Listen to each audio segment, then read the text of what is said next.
And with us now on set here in New York is CBS News senior political editor Steve Chaggaris, CBSN political contributor and Republican strategist Leslie Sanchez, and CBS News contributor and NewYorker.com editor Nick Thompson. I would say welcome and thanks for joining us, but we've been with each other for the past year.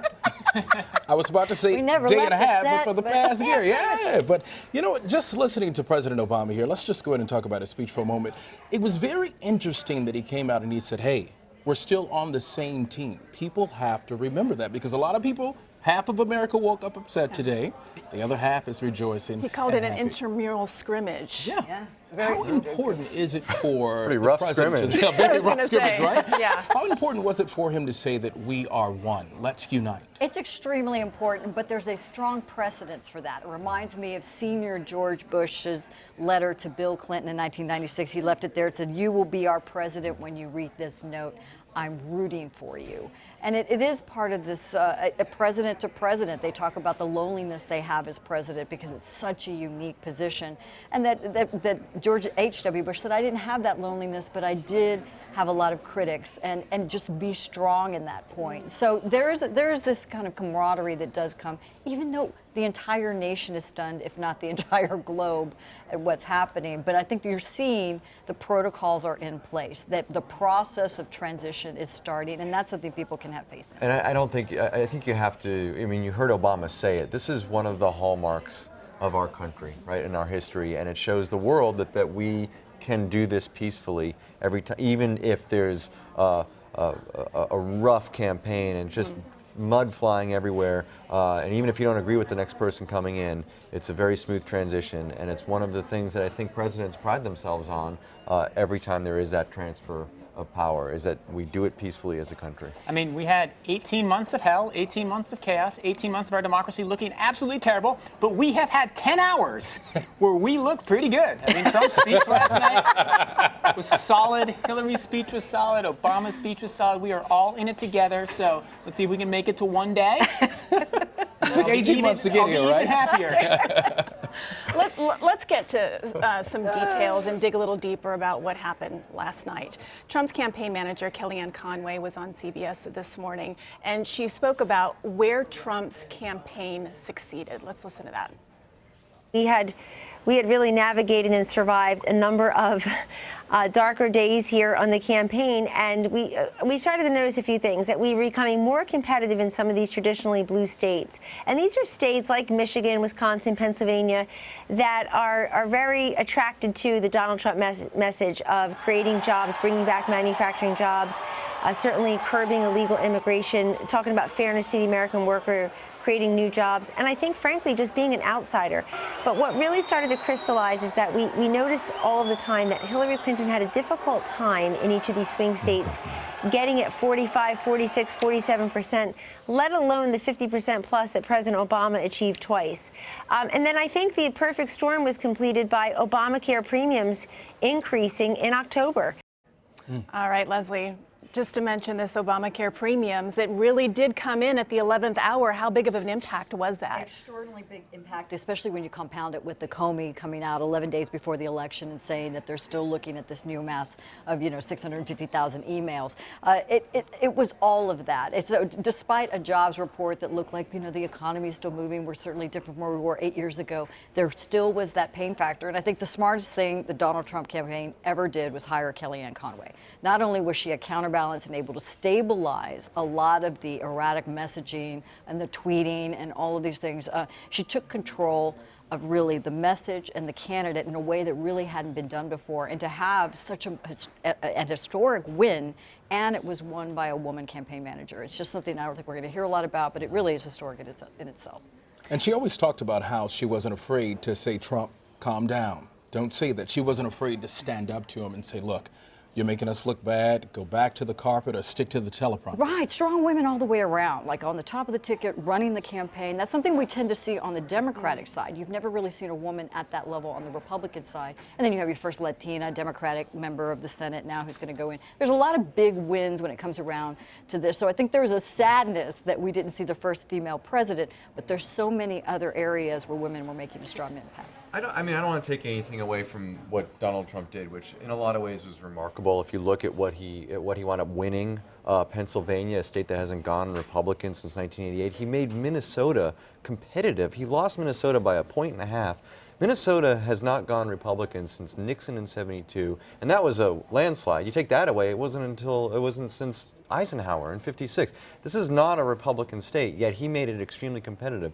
Why was that? I mean, if you look, there are a lot of places where Hillary Clinton, as a Democrat, should have really run up the numbers, and she was not able to do that. Places where Barack Obama did run up the numbers and put these places out of reach for Mitt Romney and for John McCain, she was unable to do that. But secondly, I think we underestimated really the passion that the voters in this country have for somebody who is going to shake things up and change. And I think we overestimated the idea that the controversies surrounding that change agent, who they saw as Donald Trump, were going to derail his eventual election.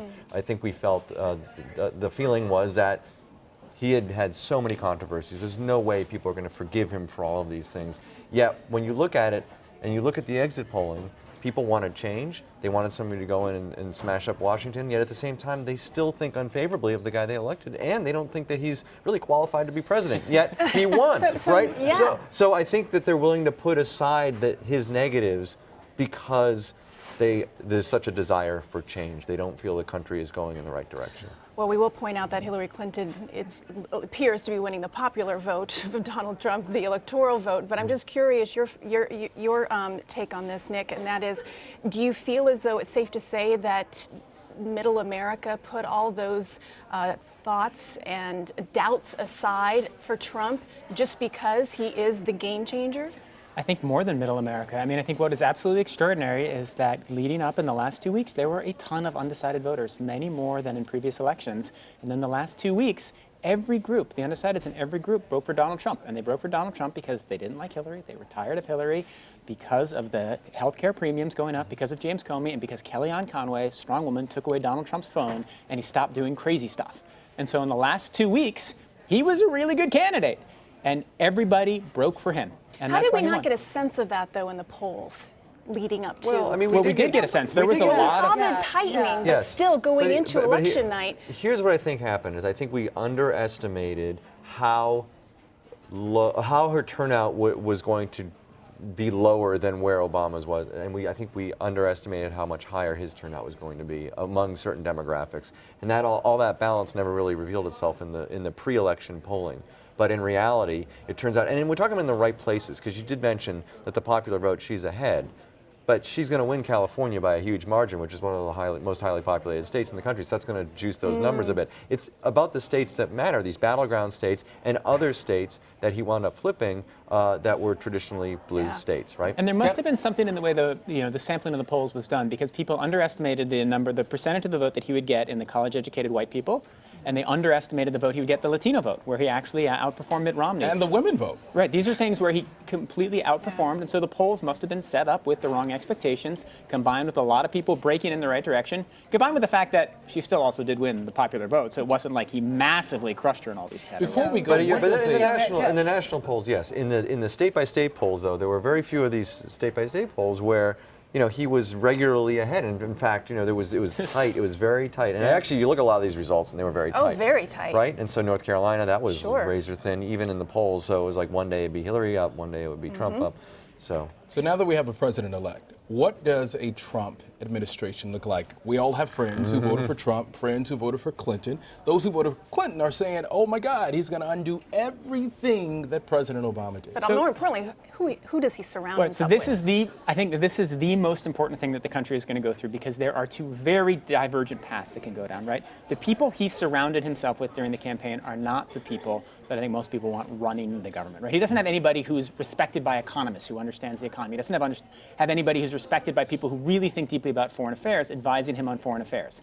So he has to start, either he can go with the people who worked with him on the campaign, or he can tack, and he can try to get new people in. So the parallel that I think about the most is Ronald Reagan, who was a bit of an outsider and who didn't have as respected a group of people who came with him on the campaign. But when he came to office, the top people came to him. I wrote a book about my grandfather, Paul Nitze, who served for 50 years in the government. Guy who spent his whole life devoted to this country, devoted to understanding nuclear weapons. And he had campaigned for Carter, worked for Democrats, worked for Republicans. And then when it came up to the run-up with the Reagan administration, he briefed Reagan on nuclear affairs. Reagan was impressed. Reagan said, you know what? This guy really understands throw weight. He really understands ICBMs, and he installed him, and my grandfather's willing to work for him, right? But will Trump pull from both sides? This was that is the question, right? Nasty race. And if he has partisans and he has people who are not qualified, we are in trouble. If he has the best Americans who are available to him and they are willing to serve and they are not criticized and they are not forced out by their peers, then we're going to be in a lot better shape. So this I care about a lot. I think that is an extraordinary point. If they're not criticized and forced out by their peers, a lot of what we didn't see, and when we talk about the posts, there were advocates and evangelists for Donald Trump, and then there was the quiet group that said, we're just not going to tell you, we're going to be very private about our vote. This is a secret ballot. May not put a sign up. That silent majority that came through because they want the change, but they didn't want the criticism, whether it be neighbor to neighbor on Facebook or whatever that is. And there still is this question. You had such a revolt among the Bush appointees, for example, which would be the natural transition. People that have that bona fide experience were one step away from Senate confirmation. In transitions, that's what you do. You take the Obama people, if Hillary won, and you move them to higher level positions. They have the qualifications and they understand how government moves. It would be a natural transition for Bush, or you got to look to another administration or a statewide government where they've gone through those protocols, those processes, and those vettings naturally. And you had so many Bush individuals who voted for Clinton and came out publicly and criticized. So there is that. But I do want to say just the last point. When we were thinking about the difference, there was a bit of arrogance among the Clinton campaign. This kind of measuring the drapes attitude, just already taking the victory lap, even though people were kind of golf clapping. This is such a stark difference, and he's exactly right.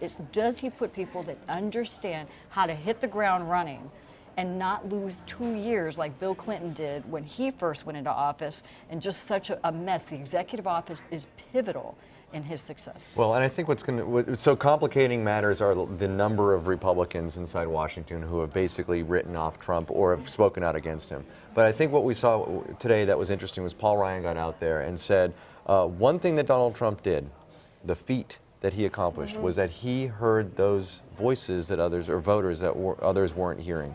And I think you're going to see people like Mike Pence, people like Paul Ryan, people like Mitch McConnell say, we won across the board because these voters have given us their seal of approval. So now we've got to give back to them. We've got to make this work. And I think you're going to see them work with Trump, even though people like Paul Ryan did not really seem like he wanted to work with Trump. I think they're listening to the voters. They heard the voters, and now they're going. You think he'll survive? Some sort of effort. You think Paul will survive?